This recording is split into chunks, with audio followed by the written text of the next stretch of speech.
Hi viewers, আশা করি সবাই ভালো আছেন। কীভাবে নিজে বাজে ড্রাইভিং লাইসেন্স যে কোনো ধরনের করবেন তা নিয়ে আজকে কিছু জানা অজানা কথা বলবো। তো ভালো লাগলে পাশে থাকবেন এবং লাইক ভিডিও শেয়ার করবেন।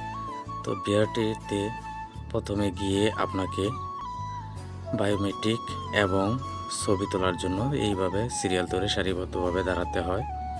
তো বায়োমেট্রিক এবং ছবি তোলার পর আমাদের ফিঙ্গারপ্রিন্ট নেয়। ফিঙ্গারপ্রিন্ট নেওয়ার পরে আবার আমাদের লিখিত এবং মৌখিক পরীক্ষার জন্য আরেকটি কক্ষে পাঠানো হয়। কক্ষটি হচ্ছে এটা। এইখানে লিখিত পরীক্ষা দেওয়া হয় 20 মার্কের। এখান থেকে 12 মার্ক পেলেই আপনি পাস এবং ট্রাফিক সাইন এগুলো আগে থেকেই পড়ে নিতে হয়।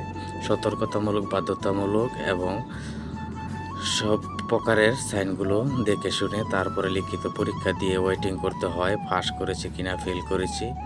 তো এখানে আপনি প্রথম দিন গেলেই এখানে অনেক কিছু বুঝতে পারবেন না, সেই জন্য অনেকে দালালের সম্মুখীন হন।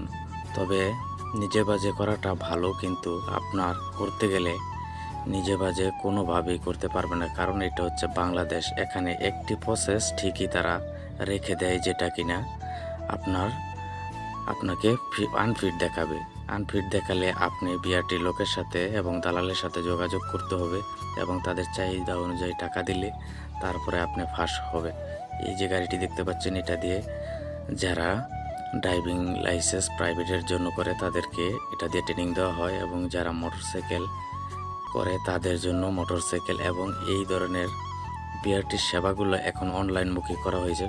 সবচাইতে ভালো মজার বিষয় হচ্ছে আপনাকে অনলাইন ফ্রি মাত্র 500-600 টাকা দিয়ে আপনি রানার কাট করতে পারবেন, এবং যদি আপনি পরীক্ষায় উত্তীর্ণ হন তাহলে আপনাকে ব্যাংক জমা দিতে হবে এবং দালালের শরণাপন্ন হতে হয় না। কিন্তু পরীক্ষার মধ্যে এমন একটি সিস্টেম তারা রেখে দেয় যা কিনা 100 লোক থেকে 2 থেকে 3 জন লোকই এটা পার হতে পারে।